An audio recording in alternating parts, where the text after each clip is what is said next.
ಜೈ ಗುರುದೇವ್, ಹರೇ ಶ್ರೀಕೃಷ್ಣ. ನಮಸ್ಕಾರ ವೀಕ್ಷಕರೇ. ನೋಡಿ, ಇವತ್ತಿನ ಈ ಒಂದು ವಿಡಿಯೋದಲ್ಲಿ ನಾವುಗಳು ಜಪಮಾಲೆಯನ್ನು ಹೇಗೆ ಬಳಸುವುದು ಎಂಬುದರ ಬಗ್ಗೆ ತಿಳಿದುಕೊಳ್ಳೋಣ. ಅಂದರೆ ನಾನು ಈ ಹಿಂದೆ ವಿಡಿಯೋಗಳಲ್ಲಿ ನಿಮಗೆ ಮಾಲೆಗಳ ಬಗ್ಗೆ ತಿಳಿಸಿದ್ದೆ. ಈಗ ಆ ಮಾಲೆಗಳನ್ನು ಜಪ ಮಾಡ್ತಕ್ಕಂತಹ ಸಮಯದಲ್ಲಿ, ಅಂದರೆ ಮಂತ್ರ ಜಪವನ್ನು ಮಾಡ್ತಕ್ಕಂತಹ ಸಮಯದಲ್ಲಿ ನಾವು ಆ ಮಾಲೆಗಳನ್ನು ಯಾವ ರೀತಿ ಬಳಸಬೇಕು ಅದ್ರ ಬಗ್ಗೆ ನಾವು ತಿಳ್ಕೊಳ್ಳೋಣ. ನೋಡಿ, ಮೊದಲಿಗೆ 3 ರೀತಿಯ ಜಪಗಳು ಬರ್ತದೆ. ಅಂದರೆ ಮೊದಲನೇದು ವಾಚಿಕ ಜಪ, ಎರಡನೇದು ಉಪಾಂಶು ಜಪ, ಮೂರನೇದು ಮಾನಸಿಕ ಜಪ. ಮತ್ತೊಮ್ಮೆ ಹೇಳ್ತೀನಿ ನೋಡಿ, ವಾಚಿಕ ಜಪ, ಉಪಾಂಶು ಜಪ, ಹಾಗೆ ಮೂರನೇದು ಮಾನಸಿಕ ಜಪ. ಈ ವಾಚಿಕ ಜಪ ಅಂತಂದರೆ ನಾವು ಜೋರಾಗಿ ಹೇಳೋದು, ಅಂದರೆ ಮಂತ್ರವನ್ನು ನಾವು ಬೇರೆಯವರಿಗೆ ಕೇಳಿಸೋ ಥರ ಜೋರಾಗಿ ಹೇಳೋದಕ್ಕೆ ಈ ವಾಚಿಕ್ ಜಪ ಅಂತ ಕರೀತಾರೆ. ಈ ಉಪಾಂಶು ಜಪ ಅಂದರೆ ನಾವು ತುಟಿಗಳನ್ನು ಆಡಿಸ್ತಾ ನಿಧಾನವಾಗಿ ಹೇಳೋದು, ಶಬ್ದ ಬರೋ ರೀತಿ ಹೇಳೋದು. ಅಂದರೆ ನಮಗೆ ಮಾತ್ರ ಕೇಳಿಸ್ಬೇಕು, ಆ ರೀತಿ ನಮ್ಮ ತುಟಿಗಳು ಆಡ್ತಾ ಇರ್ತದೆ. ನಾವು ಮಂತ್ರವನ್ನು ಉಚ್ಚಾರಣೆ ಮಾಡ್ತಾ ಇರ್ತೀವಿ, ಆದರೆ ಅದು ನಮಗೆ ಮಾತ್ರ ಕೇಳಿಸ್ತಾ ಇರ್ತದೆ. ಇದಕ್ಕೆ ಉಪಾಂಶು ಜಪ ಅಂತ ಕರೀತಾರೆ. ನೆಕ್ಸ್ಟು ಮಾನಸಿಕ ಜಪ. ಮಾನಸಿಕ ಜಪ ಅಂದರೆ ತುಟಿನೂ ಹಾಡೋದಿಲ್ಲ, ಕಣ್ಣುಗಳು ಓಪನ್ ಇರೋದಿಲ್ಲ, ಕಣ್ಣನ್ನು ಮುಚ್ಕೊಂಡು ತುಟಿಗಳನ್ನು ಮುಚ್ಕೊಂಡು ಮನಸ್ಸನ್ನೇ ಜಪ ಮಾಡ್ತಕ್ಕಂತಹ ಒಂದು ಕ್ರಿಯೆಗೆ ಮಾನಸಿಕ ಜಪ ಅಂತ ಕರೀತಾರೆ. ಅಂದರೆ ವಾಚಿಕ ಜಪ ಜೋರಾಗಿ ಶಬ್ದ ಮಾಡ್ತಾ ಬೇರೆಯವ್ರಿಗೆ ಕೇಳಿಸೋ ರೀತಿ ಮಂತ್ರ ಜಪ ಮಾಡೋದು. ಉಪಾಂಶು ಜಪ ಅಂದರೆ ನಮಗೆ ಮಾತ್ರ ಕೇಳಿಸ್ಬೇಕು, ಆ ರೀತಿ ಜಪ ಮಾಡೋದು ನಿಧಾನವಾಗಿ. ಮಾನಸಿಕ ಜಪ ಅಂದರೆ ಯಾರಿಗೂ ಕೇಳಿಸೋದಿಲ್ಲ, ನಮ್ಮ ಒಳಗಡೆ ನಮ್ಮ ಮನಸ್ಸಿನಲ್ಲೇ ನಾವು ಜಪ ಮಾಡೋದಕ್ಕೆ ಮಾನಸಿಕ ಜಪ ಅಂತ ಕರೀತಾರೆ. ಇನ್ನು ಬೇರೆ ಬೇರೆ ರೀತಿಯ ಒಂದು ಜಪಗಳಿದೆ. ಅಂದರೆ ಅದರಲ್ಲಿ ಒಂದು 2-3 ಉದಾಹರಣೆ ಕೊಡ್ತೀನಿ ನೋಡಿ. ಈಗ ನಾವು ಕಣ್ಮುಚ್ಕೊಂಡು ನಮ್ಮ ಮುಂದೆ ಆ ಮಂತ್ರವನ್ನು ಕಲ್ಪನೆ ಮಾಡ್ಕೊಳ್ಳೋದು. ಅಂದರೆ ಆ ಮಂತ್ರಗಳ ಅಕ್ಷರಗಳು, ಆ ಮಂತ್ರಗಳ ವಾಕ್ಯಗಳು, ಅದನ್ನು ಕಲ್ಪನೆ ಮಾಡ್ಕೊಳ್ಳೋದು. ಕಲ್ಪನೆ ಮಾಡಿಕೊಂಡು ನಾವು ಓದ್ತೀವಲ್ವಾ, ಅಂದರೆ ಈಗ ಬುಕ್ಕಲ್ಲಿ ಬರೆದು ನಾವು ಅದನ್ನು ಓದುತ್ತೀವಿ. ಅದೇ ಥರನೇ ನಮ್ಮ ಮಾನಸಿಕ ಸ್ಕ್ರೀನ್ ಮೇಲೆ ಅಲ್ಲಿ ಆ ಒಂದು ಮಂತ್ರಗಳನ್ನು ಬರ್ಕೊಂಡು ಅಥವಾ ಕಲ್ಪನೆ ಮಾಡಿಕೊಂಡು ಅದನ್ನು ನೋಡ್ತಾ ಜಪ ಮಾಡೋದು. ಇದು ಸಹ ಒಂದು ರೀತಿಯ ಒಂದು ಜಪದ ಒಂದು ವಿಧಾನ. ಇದೇ ಥರ ಇನ್ನೊಂದು ರೀತಿ ಬರುತ್ತೆ. ಅಂದರೆ ನಾವು ಜಪ ಮಾಡ್ತಾ ಇರ್ತೀವಿ, ಆ ಜಪನ ನಾವೇ ಕೇಳ್ಕೊಳ್ಳೋದು. ಅಂದರೆ ನಮ್ಮ ಆತ್ಮ ಅಥವಾ ನಮ್ಮ ಮನಸ್ಸೇ ಅದನ್ನು ಕೇಳಬೇಕು. ಈಗ ಓಂ ನಮಃ ಶಿವಾಯ, ಓಂ ನಮಃ ಶಿವಾಯ, ಓಂ ನಮಃ ಶಿವಾಯ, ಕ್ಲೀಂ ಕೃಷ್ಣಾಯ ನಮಃ, ಕ್ಲೀಂ ಕೃಷ್ಣಾಯ ನಮಃ, ಕ್ಲೀಂ ಕೃಷ್ಣಾಯ ನಮಃ ಅಂತ ಕಣ್ಮುಚ್ಕೊಂಡು ನಾವು ಹೇಳ್ತಾ ಇರ್ತೀವಿ. ಆದರೆ ನಮ್ಮ ಗಮನ ಪೂರ್ತಿ ಆ ಶಬ್ದದ ಮೇಲೆ ಇರ್ತದೆ. ಅಂದರೆ ನಮ್ಮ ಆತ್ಮನೇ ಆ ಮಂತ್ರವನ್ನು ಕೇಳ್ತಾ ಇರ್ತದೆ. ಈ ರೀತಿಯ ಒಂದು ಜಪ ಬರ್ತದೆ. ಈ ರೀತಿಯ ಒಂದು ಜಪದ ಒಂದು ವಿಧಾನ ಇದೆ. ಈ ಥರ ಸುಮಾರು ರೀತಿ ಇದೆ. ಇದರಲ್ಲಿ 3 ಮುಖ್ಯವಾಗಿರ್ತಕ್ಕಂಥದ್ದು ವಾಚಿಕ ಜಪ, ಉಪಾಂಶು ಜಪ, ಮಾನಸಿಕ ಜಪ. ನೋಡಿ, ಈ ವಾಚಿಕ ಜಪ ಮಾಡೋದ್ರಿಂದ ಏನಪ್ಪ ಪ್ರಯೋಜನ ಅಂದರೆ ನಮ್ಮ ದೈಹಿಕ ಶರೀರ ಜಾಗೃತಗೊಳ್ಳುತ್ತದೆ. ಅಂದರೆ ನಾವು ಕಣ್ಣು ತೆರೆದುಕೊಂಡು ನಾವು ಜೋರಾಗಿ ಜಪ ಮಾಡೋದ್ರಿಂದ, ಬೇರೆಯವ್ರಿಗೆ ಕೇಳಿಸೋ ಥರ ಜಪ ಮಾಡೋದ್ರಿಂದ ಏನಾಗುತ್ತೆ ಅಂದರೆ ನಮ್ಮ ದೈಹಿಕ ಶರೀರ ಜಾಗೃತಗೊಳ್ಳುತ್ತದೆ. ಅಂದರೆ ನಮ್ಮ ಫಿಸಿಕಲ್ ಬಾಡಿ ಆಕ್ಟಿವೇಟ್ ಆಗುತ್ತೆ. ಹಾಗೆ ನಮ್ಮ ಸುತ್ತಲೂ ಇರ್ತಕ್ಕಂಥ ವಾತಾವರಣ ಅದು ಆಕ್ಟಿವೇಟ್ ಆಗುತ್ತೆ. ನಾವು ಮಂತ್ರ ಜಪ ಮಾಡಿದಾಗ ಆ ಮಂತ್ರದ ಜಪದ ಅಲೆಗಳು, ಅಂದರೆ ವೈಬ್ರೇಷನಿಂದ ನಮ್ಮ ಸುತ್ತಲೂ ಒಂದು ರೀತಿಯ ಒಂದು ಧನಾತ್ಮಕ ಶಕ್ತಿ ಕ್ರಿಯೇಟ್ ಆಗುತ್ತೆ. ಅಂದರೆ ನಮ್ಮ ಸುತ್ತಲಿನ ವಾತಾವರಣವು ಸಹ ಜಾಗೃತಗೊಳ್ಳುತ್ತೆ, ಆಕ್ಟಿವೇಟ್ ಆಗುತ್ತೆ, ಪಾಸಿಟಿವ್ ಆಗುತ್ತೆ. ಹಾಗೆ ನಮ್ಮ ದೈಹಿಕ ಶರೀರ ಕೂಡ ಆಕ್ಟಿವೇಟ್ ಆಗುತ್ತೆ, ಪಾಸಿಟಿವ್ ಆಗುತ್ತೆ. ಯಾವುದು? ವಾಚಿಕ ಜಪವನ್ನು ಮಾಡೋದ್ರಿಂದ. ಉಪಾಂಶು ಜಪ ಮಾಡೋದ್ರಿಂದ, ಆ ಉಪಾಂಶು ಜಪವನ್ನು ಮಾಡ್ತಾ ಅದನ್ನು ಅಬ್ಸರ್ವ್ ಮಾಡಿ ನೋಡ್ತಾ ಕೇಳೋದ್ರಿಂದ ಏನಾಗುತ್ತೆ, ನಮ್ಮ ಆತ್ಮ ಶರೀರ ಜಾಗೃತಗೊಳ್ಳುತ್ತೆ. ನಮ್ಮ ಆತ್ಮ ಶರೀರ. ಉಪಾಂಶು ಜಪ ಯಾವ ರೀತಿ ಮಾಡಬೇಕಂದ್ರೆ, ಕಣ್ಮುಚ್ಕೊಳ್ಳಿ, ಸ್ವಲ್ಪ ಲೈಟಾಗಿ ಶಬ್ದ ಮಾಡ್ತಾ ಮಂತ್ರವನ್ನು ಉಚ್ಚಾರಣೆ ಮಾಡಿ. ಆ ಮಂತ್ರವನ್ನು ಗಮನಿಸಿ. ಅದನ್ನು ನೀವು ಮಂತ್ರ ಹೇಳ್ತಾ ಇದ್ದೀರಾ, ನಿಮ್ಮ ಗಮನ ಪೂರ್ತಿ ಆ ಮಂತ್ರದ ಮೇಲಿದೆ. ಆ ಮಂತ್ರದ ಶಬ್ದ ಕೇಳ್ತಾ ಜಪ ಮಾಡ್ತಾ ಹೋಗೋದು. ಹಾಗೇನಾಗುತ್ತೆ, ನಿಮ್ಮ ಆತ್ಮ ಶರೀರ ಜಾಗೃತಗೊಳ್ಳುತ್ತೆ. ಅಂದರೆ ನಿಮ್ಮ ಆತ್ಮ, ಸೋಲ್ ಬಾಡಿ ಆಕ್ಟಿವೇಟ್ ಆಗುತ್ತೆ. ಹಾಗೆ ಮಾನಸಿಕ ಜಪ ಅಂತ ಹೇಳ್ತೀವಿ. ಕಣ್ಣು ಮುಚ್ಕೊಂಡು ಮನಸ್ಸಿನಲ್ಲೇ ಜಪ ಮಾಡೋದ್ರಿಂದ ನಮ್ಮ ಮೆಂಟಲ್ ಬಾಡಿ ಅಂದರೆ ನಮ್ಮ ಸೂಕ್ಷ್ಮ ಶರೀರ, ಮಾನಸಿಕ ಶರೀರ ಜಾಗೃತಗೊಳ್ಳುತ್ತದೆ, ನಮ್ಮ ಮಾನಸಿಕ ಶರೀರ ಆಕ್ಟಿವೇಟ್ ಆಗುತ್ತೆ. ಈ ರೀತಿಯ 3 ಜಪದ ವಿಧಾನಗಳಿಂದ ನಮ್ಮ ಸ್ಥೂಲ ಶರೀರ, ಫಿಸಿಕಲ್ ಬಾಡಿ, ನಮ್ಮ ಮಾನಸಿಕ ಶರೀರ, ಮೆಂಟಲ್ ಬಾಡಿ, ಹಾಗೆ ನಮ್ಮ ಆತ್ಮ ಶರೀರ, ಸೋಲ್ ಬಾಡಿ, ಈ 3 ಸಹ ನಾವು ಜಾಗೃತಗೊಳಿಸ್ಬೋದು. ಅಂದರೆ ಕೆಲವೊಂದು ಪ್ರಯೋಗಗಳಲ್ಲಿ, ಕೆಲವೊಂದು ಮಂತ್ರಗಳಲ್ಲಿ ಕೆಲವು ರೀತಿಯ ಈ ವಿಧಾನಗಳನ್ನು ಅನುಸರಿಸಬೇಕಾಗತ್ತೆ. ಎಲ್ಲದಕ್ಕೂ ಒಂದೇ ಬರೋದಿಲ್ಲ. ಕೆಲವೊಂದು ಮಂತ್ರಗಳನ್ನು ಕಣ್ಣು ತೆರೆದುಕೊಂಡು ಜಪ ಮಾಡಬೇಕಾಗತ್ತೆ, ಕೆಲವೊಂದು ಮಂತ್ರಗಳನ್ನು ಕಣ್ಣು ಮುಚ್ಚಿಕೊಂಡು ಜಪ ಮಾಡಬೇಕಾಗತ್ತೆ, ಕೆಲವೊಂದು ಮಂತ್ರಗಳನ್ನು ಜೋರಾಗಿ ಜಪ ಮಾಡಬೇಕಾಗತ್ತೆ, ಕೆಲವೊಂದು ಮಂತ್ರಗಳನ್ನು ಮನಸ್ಸಿನಲ್ಲೇ ಜಪ ಮಾಡಬೇಕಾಗತ್ತೆ, ಕೆಲವೊಂದು ಮಂತ್ರಗಳನ್ನು ನಿಧಾನವಾಗಿ ಜಪ ಮಾಡಬೇಕಾಗತ್ತೆ. ಸುಮಾರು ರೀತಿಯ ಪ್ರಯೋಗಗಳಿದೆ, ಸುಮಾರು ರೀತಿಯ ವಿಧಾನಗಳಿದೆ, ಸುಮಾರು ರೀತಿಯ ಮಂತ್ರಗಳಿದೆ. ಅವೆಲ್ಲವನ್ನು ನೀವು ನಿಮ್ಮ ಗುರುಗಳ ಹತ್ರ ಕೇಳಿಕೊಂಡು ಅವರ ಮಾರ್ಗದರ್ಶನದಲ್ಲಿ ನೀವು ಜಪಮಾಲೆಯನ್ನು ಬಳಸೋದು ಮತ್ತು ಸಾಧನೆಗಳನ್ನ ಮಾಡೋದ್ರಿಂದ ನಿಮಗೆ ತುಂಬ ಅನುಕೂಲ ಆಗುತ್ತೆ. ಇಲ್ಲಿ ನಿಮಗೆ ಮನಸ್ಸಿಗೆ ಬಂದ ಹಾಗೆ ಮಾಡಿದ್ರೆ ಅದು ಆದಷ್ಟು ರಿಸಲ್ಟ್ ಬರೋದಿಲ್ಲ, ಫಲ ಸಿಗೋದಿಲ್ಲ ನಿಮಗೆ. ಈ ಪ್ರತಿಯೊಂದು ಮಾಲೆಗಳಲ್ಲಿ 108 ಮಣಿಗಳಿರ್ತದೆ. ನಾವು ಹೇಳ್ತೀವಿ ಒಂದು ಮಾಲೆ ಜಪ ಮಾಡಿ ಅಂತ, ಅಂದರೆ 108 ಮಣಿಗಳು ಜಪ ಮಾಡಿ ಅಂತ ಹೇಳ್ತೀವಿ. ಒಂದು ಸುಮೇರು ಮಣಿ ಅಂತ ಎಕ್ಸ್ಟ್ರಾ ಒಂದಿರುತ್ತೆ, ಅಂದರೆ 109 ಮಣಿಗಳಾಯಿತು. ಪ್ರತಿಯೊಂದು ಮಾಲೆಗಳಲ್ಲಿ 109 ಮಣಿಗಳಿರ್ತದೆ. ಆ ಒಂದು ಮಣಿ ಬಂದ್ಬಿಟ್ಟು ಸುಮೇರು ಮಣಿ ಅಂತ. ಇನ್ನು ಉಳಿದಿರ್ತಕ್ಕಂಥದ್ದು 108 ಮಣಿ. ಅಂದರೆ ಎಲ್ಲ ಮಾಲೆಗಳಲ್ಲೂ 108 ಮಣಿ ಅಥವಾ 109 ಮಣಿ ಇದ್ದೇ ಇರ್ತದೆ. ಯಾಕೆ 108 ಮಣಿನೇ ಮಾಡಿದ್ದಾರೆ? 110 ಮಾಡ್ಬೋದಾಯಿತು, ಇಲ್ಲ 90 ಮಣಿ ಮಾಡ್ಬೋದಾಯಿತು, ಅಥವಾ 120 ಮಣಿ ಮಾಡ್ಬೋದಾಯಿತು. ಯಾಕೆ? ನಮ್ಮ ಋಷಿ ಮುನಿಗಳು, ನಮ್ಮ ಪೂರ್ವಿಕರು ಒಂದು ಮಾಲೆಯಲ್ಲಿ 108 ಮಣಿ ಮಾತ್ರ ಇರಬೇಕು ಅಂತ ಅವರು ಒಂದು ಲೆಕ್ಕಾಚಾರ ಮಾಡಿದ್ದಾರೆ. ಅದ್ರ ಬಗ್ಗೆ ನಾವು ಈ ಆಧ್ಯಾತ್ಮಿಕ ವಿಜ್ಞಾನ ಏನು ಹೇಳುತ್ತೆ ಅದ್ರ ಬಗ್ಗೆ ತಿಳ್ಕೊಳ್ಳೋಣ ಬನ್ನಿ.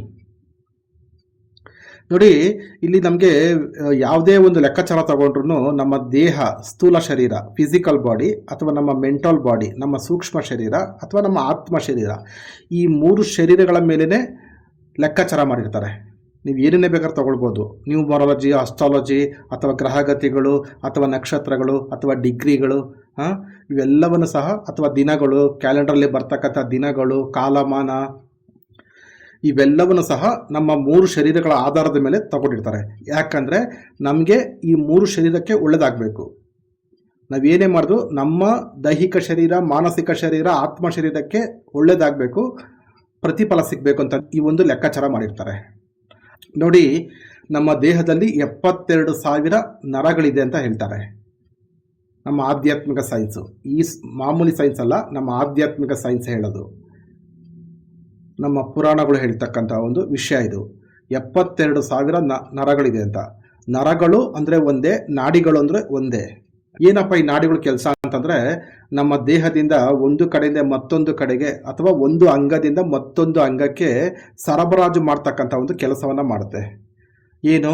ರಕ್ತ ಸಂಚಾರಣೆ ಆಗಿರಬಹುದು, ಅಥವಾ ಆಕ್ಸಿಜನ್, ಆಮ್ಲಜನಕದ ಸಂಚಾರಣೆ ಆಗಿರಬಹುದು, ಅಥವಾ ಗ್ಲೂಕೋಸ್ ಅಂದರೆ ನಾವು ತಿಂದಂಥ ಆಹಾರ ಶಕ್ತಿ, ಗ್ಲೂಕೋಸ್ ಶಕ್ತಿಯನ್ನು ಒಂದು ಕಡೆಯಿಂದ ಮತ್ತೊಂದು ಕಡೆಗೆ ಇದು ಸರಬರಾಜು ಮಾಡ್ತಕ್ಕಂಥ ಒಂದು ಕೆಲಸವನ್ನು ಮಾಡುತ್ತೆ ಈ ನಮ್ಮ ನರಗಳು. ಒಂದು ಅಂಗದಿಂದ ಮತ್ತೊಂದು ಅಂಗಕ್ಕೆ ಏನೇನು ಬೇಕೋ ಅವೆಲ್ಲವನ್ನು ಸರಬರಾಜು ಮಾಡ್ತಕ್ಕಂಥ ಒಂದು ಕೆಲಸವನ್ನು ಈ ನರನಾಡಿಗಳು ಮಾಡ್ತದೆ. ಇದರಲ್ಲಿ ಮುಖ್ಯವಾಗಿರ್ತಕ್ಕಂಥ ನಾಡಿ ಬಂದ್ಬಿಟ್ಟು ವೇಗಸ್ ನರ ಅಂತ ಹೇಳ್ತಾರೆ. ಅಂದರೆ ನಮ್ಮ ಬ್ರೈನಿಂದ ನಮ್ಮ ಬೆನ್ನು ಮೂಳೆಯ ಉರಿ, ಆ ಬೆನ್ನು ಮೂಳೆಯ ತುದಿ ಗಂಟ ಇದು ಇರುತ್ತೆ. ನಮ್ಮ ಮೆದುಳಿನಿಂದ, ನಮ್ಮ ಬ್ರೈನಿಂದ ನಮ್ಮ ಬೆನ್ನು ಮೂಳೆಯ ಮುಖಾಂತರ ಇದು ನಮ್ಮ ಬೆನ್ನು ಮೂಳೆಯ ತುದಿ ಅಲ್ಲಿ ಗಂಟ ಇದು ಹೋಗಿರುತ್ತೆ. ಯಾವುದು? ಈ ವೇಗಸ್ ನರ. ಇದರಿಂದ ಎಲ್ಲ ನರಗಳು, ಉಪನರಗಳು ಹರಡ್ಕೊಂಡಿರ್ತದೆ. ಅಂದರೆ ಇದೊಂಥರ ಬೇರಿದ್ದಂಗೆ, ಮೂಲ ಬೇರು ಅಂತ ಹೇಳ್ತಾರೆ, ತಾಯಿ ಬೇರು ಅಂತ ಹೇಳ್ತಾರಲ್ವ, ಆ ರೀತಿ ಇದೊಂದು ವೇಗಸ್ ನರ ಅನ್ನೋದು ಒಂದು ತಾಯಿ ಬೇರು. ಇದರಲ್ಲಿ ಹುಟ್ಟಿರ್ತಕ್ಕಂತಹ ಬೇರೆ ಬೇರೆ ನರಗಳು ಸುಮಾರು 72,000 ನರಗಳಿದೆ ನಮ್ಮ ದೇಹದಲ್ಲಿ. ಅಂದರೆ ಕೆಲವರಿಗೆ ಕನ್ಫ್ಯೂಸ್ ಆಗ್ಬೋದು, ಅಷ್ಟೊಂದು ನರ ಇದೆಯಾ ನಮ್ಮ ದೇಹದಲ್ಲಿ, ಸುಳ್ಳಲ್ವಾ ಅಂತ ಅನಿಸ್ಬೋದು. ನೋಡಿ, ಒಂದು ಪೀಸ್ ಮಾಂಸ ತಗೊಳ್ಳಿ, ನಿಮ್ಮ ದೇಹದಲ್ಲಿ ಯಾವುದಾದ್ರು ಒಂದು ಪೀಸ್ ಮಾಂಸ ತಗೊಂಡ್ರೆ ಆ ಮಾಂಸನ ಸಣ್ಣ ಸಣ್ಣ ಎಳೆಗಳಾಗಿ ತೆಗೆದು ವಿಭಜನೆ ಮಾಡಿ ನೋಡಿದಾಗ ಅವೆಲ್ಲವೂ ಸಹ ನರಗಳೇ. ನೀವು ಏನು ಮಾಂಸ ಅಂತೀರಲ್ವಾ, ಆ ಮಾಂಸ ಪ್ರತಿಯೊಂದು ನರಗಳೇ, ಅದು ಸಹ ನರಗಳು. ಅಲ್ಲೂ ಸಹ ರಕ್ತ ಸಂಚಾರಣೆ, ಆಮ್ಲಜನಕದ ಸಂಚಾರಣೆ, ಆಕ್ಸಿಜನ್ ಮತ್ತು ಗ್ಲೂಕೋಸು ಇವೆಲ್ಲವೂ ಸಹ ಸರಬರಾಜು ಆಗ್ತಾ ಇರ್ತದೆ. ಸರಬರಾಜು ಅಂದರೆ ಒಂದು ಕಡೆಯಿಂದ ಮತ್ತೊಂದು ಕಡೆ ಚಲಿಸ್ತಾ ಇರ್ತಕ್ಕಂಥದ್ದು, ಒಂದು ಕಡೆಯಿಂದ ಮತ್ತೊಂದು ಕಡೆಗೆ ಹರಿಯೋದು ಅಥವಾ ಚಲಿಸೋದು, ಇದಕ್ಕೆ ಸರಬರಾಜು ಅಂತ ಕರೀತಾರೆ. ಈ ರೀತಿ 72,000 ನಾಡಿಗಳಿದೆ. ಅದರಲ್ಲಿ ಒಂದು ನರ ವೇಗಸ್ ನರ, ಐ ಬೇರು ಅಂತ ನಾನು ಸಿಂಪಲ್ ಆಡು ಭಾಷೆಯಲ್ಲಿ ಹೇಳ್ತಾ ಇದ್ದೀನಿ, ಅರ್ಥ ಮಾಡ್ಕೊಳ್ಳಿ. ಈ ರೀತಿ ಇದೆ, ಓಕೆನಾ. ಅದೇ ಥರ ನಮ್ಮ ಸೂಕ್ಷ್ಮ ಶರೀರ ಇದೆ, ಅಂದರೆ ಮೆಂಟಲ್ ಬಾಡಿ, ಮಾನಸಿಕ ಶರೀರ. ಇದರಲ್ಲಿ ಬಂದ್ಬಿಟ್ಟು ಇದರಲ್ಲೂ ಸಹ ಸುಮಾರು ನರನಾಡಿಗಳಿವೆ. ಅಂದರೆ ಇವೆಲ್ಲವೂ ಸಹ ಎನರ್ಜಿ ರೂಪದಲ್ಲಿದೆ, ಅರ್ಥ ಮಾಡ್ಕೊಳ್ಳಿ. ಸೂಕ್ಷ್ಮ ಶರೀರ ಅಂತಂದರೆ ಒಂದು ಎನರ್ಜಿ, ಒಂದು ಶಕ್ತಿಯ ಒಂದು ರೂಪ ಅದು. ಆ ಶಕ್ತಿಯ ರೂಪದಲ್ಲಿ ಆ ಸೂಕ್ಷ್ಮ ಶರೀರದಲ್ಲಿ 108 ನರಗಳಿವೆ. ಮುಖ್ಯವಾಗಿರ್ತಕ್ಕಂಥ ನರಗಳು 108. ಈ ಸೂಕ್ಷ್ಮ ಶರೀರ ಏನು ಮಾಡುತ್ತೆ, ಇದು ನಮ್ಮ ಆತ್ಮಕ್ಕೂ ಸಹ ಸಹಾಯ ಮಾಡುತ್ತೆ, ನಮ್ಮ ದೇಹಕ್ಕೂ ಸಹ ಸಹಾಯ ಮಾಡುತ್ತೆ. ಹಾಗಾಗಿ ಇಲ್ಲಿ 108 ಅನ್ನತಕ್ಕಂಥ ಒಂದು ಸಂಖ್ಯೆಯನ್ನು ಸೂಕ್ಷ್ಮ ರೂಪದಲ್ಲಿರ್ತಕ್ಕಂತಹ ನರಗಳು, ನಾಡಿಗಳ ಲೆಕ್ಕವನ್ನು ಆಧರಿಸಿ ಇಲ್ಲಿ 108 ಲೆಕ್ಕ ತಗೊಂಡಿದ್ದಾರೆ. ಅಂದರೆ ನಾವು ಮಿನಿಮಮ್ ಕಡಿಮೆ ಅಂದ್ರೂ 108 ಜಪ ಮಾಡಿದವಾಗ 108 ನಾಡಿಗಳು ಆಕ್ಟಿವೇಟ್ ಆಗುತ್ತೆ, ಅಂದರೆ ಜಾಗೃತಗೊಳ್ಳುತ್ತೆ. ಅರ್ಥ ಆಯ್ತಲ್ಲ. ಹಾಗಾಗಿನೇ ಕಡಿಮೆ ಅಂದ್ರೂ ಯಾವುದೇ ಮಂತ್ರ ಆಗಲಿ, ನೀವು ಯಾವುದೇ ಸ್ತೋತ್ರ ನೋಡಿ, ಮಂತ್ರ ನೋಡಿ, ನಾಮ ಜಪ ನೋಡಿ, ಮಿನಿಮಮ್ 108 ಇರ್ತದೆ. ಹಾಗಾಗಿ ನಾವು ಸಹ ಪ್ರತಿಯೊಂದು ಮಂತ್ರವನ್ನು 108 ಸಾರಿ ಜಪ ಮಾಡಿದವಾಗ ಮಾತ್ರ ನಮ್ಮ ಸೂಕ್ಷ್ಮ ಶರೀರ ಜಾಗೃತಗೊಳ್ಳುತ್ತದೆ, ನಮ್ಮ ಸೂಕ್ಷ್ಮ ಶರೀರ ಆಕ್ಟಿವೇಟ್ ಆಗುತ್ತೆ. ಆವಾಗೇನಾಗುತ್ತೆ, ನಮ್ಮಲ್ಲಿ ಪಾಸಿಟಿವ್ ಎನರ್ಜಿ ಸಿಗುತ್ತೆ. ಸೂಕ್ಷ್ಮ ಶರೀರಕ್ಕೆ ಸಿಕ್ಕದಾಗಿರಾಗುತ್ತೆ, ಅದರಿಂದ ನಮ್ಮ ದೈಹಿಕ ಶರೀರಕ್ಕೂ ಟ್ರಾನ್ಸ್ಫರ್ ಆಗುತ್ತೆ, ಹಾಗೆ ನಮ್ಮ ಆತ್ಮ ಶರೀರಕ್ಕೂ ಟ್ರಾನ್ಸ್ಫರ್ ಆಗುತ್ತೆ. ಏನೇನು ಪಾಸಿಟಿವ್ ಎನರ್ಜಿ, ದೈವಿಕ ಶಕ್ತಿ, ಬ್ರಹ್ಮಾಂಡ ಶಕ್ತಿ, ಕುಂಡಲಿನಿ ಶಕ್ತಿ, ಇವೆಲ್ಲ ನಮ್ಮ ದೇಹದಲ್ಲಿ ಹರಿದಾಡೋಕ್ಕೆ ಪ್ರಾರಂಭ ಆಗುತ್ತೆ. ಈ ನರನಾಡಿಗಳ ಮುಖಾಂತರ ಹರಿದಾಡೋಕ್ಕೆ ಪ್ರಾರಂಭ ಆಗುತ್ತೆ. ಆಗೇನಾಗುತ್ತೆ, ನಮ್ಮಲ್ಲಿ ಲವಲವಿಕೆ ಬರುತ್ತೆ, ಉತ್ಸಾಹ ಬರುತ್ತೆ, ಸಂತೋಷ ಬರುತ್ತೆ, ಧೈರ್ಯ ಬರುತ್ತೆ, ಸಮಾಧಾನ ಬರುತ್ತೆ, ಶಾಂತಿ ಬರುತ್ತೆ. ಇವೆಲ್ಲವೂ ಬಂದಾಗೇನಾಗುತ್ತೆ, ನಾವು ಆ್ಯಕ್ಟಿವ್ ಆಗಿರ್ತೀವಿ. ಅಂದರೆ ಒಂಥರ ಖುಷಿಯಾಗಿ, ಸಂತೋಷವಾಗಿ, ಧೈರ್ಯವಾಗಿ, ಪಾಸಿಟಿವ್ ಆಗಿರ್ತೀವಿ.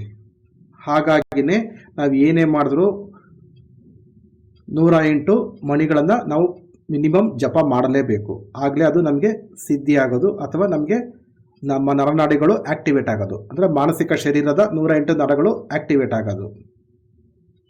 ಇನ್ನು ಬೇರೆ ಬೇರೆ ವಿಧಾನ ಇದೆ. ಅಂದರೆ ನಾನು ಇಲ್ಲಿ ಹೇಳ್ತಾ ಇರೋದು ನಮ್ಮ ಮಂತ್ರ ಸಾಧನೆಗೆ ಸಂಬಂಧಪಟ್ಟಂಥ ವಿಷಯಗಳನ್ನು ಮಾತ್ರ ನಾನು ನಿಮಗೆ ತಿಳಿಸ್ತಾ ಇದ್ದೀನಿ. ಇನ್ನು ಯೋಗ ಮಾಡೋದ್ರಿಂದನೂ ಈ ರೀತಿ ಆ್ಯಕ್ಟಿವೇಟ್ ಆಗುತ್ತೆ. ಪ್ರಾಣಾಯಾಮ ಮಾಡೋದ್ರಿಂದನೂ ನಮ್ಮ ದೇಹದಲ್ಲಿ ನರಗಳು ಆ್ಯಕ್ಟಿವೇಟ್ ಆಗುತ್ತೆ, ಅಂದರೆ ಜಾಗೃತಗೊಳ್ಳುತ್ತದೆ. ಆಮೇಲೆ ಪ್ರಾಣಾಯಾಮ, ಯೋಗ ಮತ್ತು ಧ್ಯಾನ ಮಾಡೋದ್ರಿಂದಲೂ ಸಹ ನಮ್ಮಲ್ಲಿ ಎಲ್ಲ ರೀತಿಯ ಒಂದು ಚೈತನ್ಯ ಶಕ್ತಿ ಆ್ಯಕ್ಟಿವೇಟ್ ಆಗುತ್ತೆ. ಹಾಗಾಗಿನೇ ನಮ್ಮ ಋಷಿ ಮುನಿಗಳು ಕಡಿಮೆ ಅಂದ್ರೂ 108 ಮಣಿಗಳನ್ನು ಇಟ್ಟಿರೋದು ಒಂದು ಮಾಲೆಯಲ್ಲಿ. ಇದನ್ನು, ಈ ವಿಡಿಯೋವನ್ನು ಬೇಕಾದ್ರೆ ನೀವೆಲ್ಲ ಇಡೀ ಯೂಟ್ಯೂಬಲ್ಲಿ ಸರ್ಚ್ ಮಾಡಿ ನೋಡಿ, ನಿಮ್ಗೆ ಯಾರು ಹೇಳಿರೋಕ್ಕೆ ಸಾಧ್ಯ ಇಲ್ಲ. ಈ ಒಂದು ರಹಸ್ಯವನ್ನು, 108 ಮಣಿಗಳ ರಹಸ್ಯವನ್ನು ಯಾವುದೇ ಯೂಟ್ಯೂಬಲ್ಲೂ ಯಾರೂ ಸಹ ಹೇಳಿರೋಕ್ಕೆ ಸಾಧ್ಯನೇ ಇಲ್ಲ. ನಾನು ಬರ್ಕೊಡ್ತೀನಿ. ಬೈ ಚಾನ್ಸ್ ಹೇಳಿದ್ರು ನಾನು ವಿಡಿಯೋ ಮಾಡಿದ್ದಾದಮೇಲೆ ನನ್ನನ್ನು ನೋಡಿ ಕಾಪಿ ಮಾಡ್ಕೊಂಡು ಮಾಡಿರಬಹುದು. ಬೇಕಾದ್ರೆ ಡೇಟ್ನ ಚೆಕ್ ಮಾಡ್ಕೊಳ್ಳಿ. ನಾನು ಸಹ ಸುಮಾರು ಚೆಕ್ ಮಾಡಿದೆ. ಈ ವಿಡಿಯೋ ಮಾಡೋಕ್ಕಿಂತ ಮುಂಚೆ 108 ಮಣಿನ ಏಕೆ ಇಟ್ಟಿದ್ದಾರೆ ಒಂದು ಮಾಲಿನಲ್ಲಿ ಅಂತ ಚೆಕ್ ಮಾಡಿದೆ, ಎಲ್ಲೂ ಸಿಗಲಿಲ್ಲ. ಇದನ್ನು ನಾನು ಧ್ಯಾನದಲ್ಲಿ ಕುತ್ಕೊಂಡು ಕಂಡು ಹಿಡಿದು ಇದನ್ನು ನಾನು ನಿಮಗೆ ತಿಳಿಸ್ಕೊಡ್ತಾ ಇದ್ದೀನಿ. ಓಕೆ. ನಮ್ಮ ಕ್ಲೈಂಟ್ ಒಬ್ಬರು ಒಂದು ಪ್ರಶ್ನೆ ಕೇಳಿದರು, ಗುರುಗಳೇ ಮಾಲೆ ನಾವು ಜಪ ಮಾಡ್ತಾ ಇರ್ತೀವಿ, ಬಳಸ್ತಾ ಇರ್ತೀವಿ, ಅದು ಕಟ್ಟಾಗ್ಬಿಟ್ರೆ ಏನು ಮಾಡಬೇಕು ಅಂತ ಕೇಳಿದರು. ಗುಡ್ ಪ್ರಶ್ನೆ, ಒಳ್ಳೆ ಪ್ರಶ್ನೆ. ನೋಡಿ, ನೀವು ಜಪ ಮಾಡ್ತಕ್ಕಂಥ ಸಮಯದಲ್ಲಿ ಮಾಲೆ ಕಟ್ಟಾಗೇ ಆಗುತ್ತೆ. ಹಾಗಾಗಿ ನೀವು ಭಯ ಪಡೋಂಥ ಅವಶ್ಯಕತೆ ಇಲ್ಲ. ನೀವೇನು ಮಾಡಬೇಕಂದ್ರೆ 2 ಇಲ್ಲ 3 ಮಾಲೆ ಎಕ್ಸ್ಟ್ರಾ ಇಟ್ಕೊಳ್ಬೇಕಾಗತ್ತೆ. ಅಂದರೆ ಪ್ರಾಣ ಪ್ರತಿಷ್ಠಾಪನೆ, ಪೂಜೆ ಆಗಿರ್ತಕ್ಕಂತಹ, ಸಿದ್ಧಿಯಾಗಿರ್ತಕ್ಕಂಥ ಮಾಲೆಗಳನ್ನು 2 ಇಲ್ಲ 3 ಮಾಲೆ ಎಕ್ಸ್ಟ್ರಾ ಇಟ್ಕೊಂಡಿರಬೇಕು. ನೀವು ಒಂದು ಮಾಲೆ ಕಟ್ಟಾದರೆ ಮತ್ತೆ ಮಾಲೆ ಇನ್ನೊಂದನ್ನು ತೊಗೊಂಡು ಬಳಸಬೇಕಾಗತ್ತೆ. ನೀವು ಒಂದೇ ಮಾಲೆ ಇಟ್ಕೊತೀರಾ, 21 ದಿನ ನೀವು ಸಂಕಲ್ಪ ಮಾಡ್ಕೊಂಡಿರ್ತೀರ, ಆಗೇನಾಗುತ್ತೆ, ಒಂದು ವಾರದಲ್ಲಿ ಅದು ಕಟ್ಟಾಯಿತು, ಮತ್ತೆ ನಿಮ್ಗೆ ಜಪ ಮಾಡೋದಕ್ಕೆ ಮಾಲೆ ಇರೋದಿಲ್ಲ. ಆಗ ನಿಮ್ಮ ಸಾಧನೆ ಖಂಡಿತ ಆಗುತ್ತೆ, ಅಂದರೆ ಭಂಗ ಆಗುತ್ತೆ. ಹಾಗಾಗಿ ನೀವು 2-3 ಮಾಲೆನ ಇಟ್ಕೊಳ್ಳಿ. 2 ಅಥವಾ 3 ಮಾಲೆ ತಗೊಳ್ಳೋಕ್ಕೆ ಶಕ್ತಿ ಇಲ್ಲ ಅಂತಂದರೆ ಇರ್ತಕ್ಕಂಥ ಮಾಲೆನೇ ಕಟ್ಟಾಯಿತು ಅಂದರೆ ಮತ್ತೆ ಅದನ್ನು ಶುದ್ಧಿ ಮಾಡಿ ಮತ್ತೆ ಅದನ್ನು ಕೋಣಿಸ್ಕೊಂಡು ಅಂದರೆ ದಾರದಲ್ಲಿ ಕೋಣಿಸ್ಕೊಂಡು ಶುದ್ಧಿ ಮಾಡಿ ಅದಕ್ಕೆ ಪ್ರಾಣ ಪ್ರತಿಷ್ಠಾಪನೆ ಪೂಜೆ ಮಾಡಿ ಸಿದ್ಧಿ ಮಾಡಿ ಆನಂತರ ಮತ್ತೆ ನೀವು ಬಳಸಬೇಕಾಗತ್ತೆ. ಆಮೇಲೆ ನೀವು ಜಪ ಮಾಡ್ತಕ್ಕಂಥ ಮಾಲೆಗಳನ್ನು ಬೇರೆಯವರಿಗೆ ಕೊಡಬಾರ್ದು ಅಥವಾ ಬೇರೆಯವರು ಜಪ ಮಾಡಿರ್ತಕ್ಕಂತಹ ಮಾಲೆಯನ್ನು ನೀವು ಬಳಸಬಾರ್ದು. ಇವೆಲ್ಲ ಜ್ಞಾಪಕ ಇಟ್ಕೊಳ್ಳಿ. ನಂತರ ನೀವು ಸೌಮ್ಯ ದೇವತೆಗಳು ಬರ್ತಾರೆ, ಕ್ಷುದ್ರ ದೇವತೆಗಳು ಅಂತ ಬರ್ತಾರೆ ನಮ್ಮ ಸಾಧನೆಗಳಲ್ಲಿ. ಈ ಸೌಮ್ಯ ದೇವತೆಗಳಿಗೆ ಬಳಸಿದಂತಹ ಮಾಲೆಗಳನ್ನು ಕ್ಷುದ್ರ ದೇವತೆಗಳಿಗೆ ಬಳಸಬಾರ್ದು. ಕ್ಷುದ್ರ ದೇವತೆಗಳಿಗೆ ಬಳಸಿದಂತಹ ಮಾಲೆಯನ್ನು ಸೌಮ್ಯ ದೇವತೆಗಳಿಗೆ ಬಳಸಬಾರ್ದು. ಅಂದರೆ ಈ ಸೌಮ್ಯ ದೇವತೆಗಳಿಗೇನು ವೆಜ್ ನೈವೇದ್ಯ ಕೊಡ್ತೀವಿ, ಅಂದರೆ ಸಾತ್ವಿಕ ಆಹಾರವನ್ನು ನೈವೇದ್ಯವಾಗಿ ಇಡ್ತೀವಿ. ಅದೇ ಕ್ಷುದ್ರ ದೇವತೆಗಳಿಗೆ ಮಾಂಸಾಹಾರವನ್ನು ನೈವೇದ್ಯವಾಗಿ ಇಡ್ತೀವಿ. ಹಾಗಾಗಿ ಇಲ್ಲಿ 2 ಮಾಲೆಗಳನ್ನು ಮಿಕ್ಸ್ ಮಾಡಿಕೊಂಡು ಒಂದನ್ನೇ ಬಳಸಬಾರ್ದು. ಇದನ್ನು ಜ್ಞಾಪಕ ಇಟ್ಕೊಳ್ಳಿ. ಆಮೇಲೆ ಕೆಲವರು ಏನು ಮಾಡ್ತಾರೆ ಅಂದರೆ ಮಾಲೆಗಳನ್ನು ಜಪಾಲ ಆದಮೇಲೆ ತಮ್ಮ ಕೊರಳಿಗೆ ಹಾಕ್ಕೊತಾರೆ. ತಪ್ಪದು, ಹಾಕ್ಕೊಳ್ಬಾರ್ದು. ಅದು ಕೊರಳಿಗೆ ಹಾಕ್ಕೊಳ್ಳೋಕ್ಕೆ ಅಂತಲೇ ಬೇರೆ ಮಾಲೆ ಇರುತ್ತೆ, ಜಪ ಮಾಡೋಕ್ಕಂತಲೇ ಬೇರೆ ಮಾಲೆ ಇರ್ತದೆ. ಆಮೇಲೆ ಕೆಲವರು ಏನು ಮಾಡ್ತಾರೆ ಅಂದರೆ ಜಪಾಲ ಆದಮೇಲೆ ಆ ಮಾಲೆ ತೊಗೊಂಡೋಗ್ಬಿಟ್ಟು ದೇವ್ರ ಫೋಟೋಕ್ಕೆ ಹಾಕ್ತಾರೆ.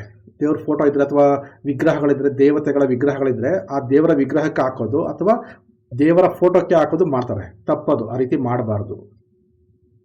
ಅಂದರೆ ನೀವು ಏನೇನೋ ಮಾಡೋಕ್ಕೆ ಹೋಗಿ ಪಲ್ಟ ಮಾಡಿಕೊಂಡು ಸಮಸ್ಯೆಗಳನ್ನು ಅನುಭವಿಸ್ತೀರ. ಹಾಗಾಗಿ ನೀವು ಕೆಲವೊಂದು ನೀತಿ ನಿಯಮಗಳನ್ನು ತಿಳ್ಕೊಂಡು ಆನಂತರ ನೀವು ಸಾಧನೆಗಳನ್ನು ಮಾಡಿ, ತುಂಬ ಒಳ್ಳೆಯದಾಗತ್ತೆ.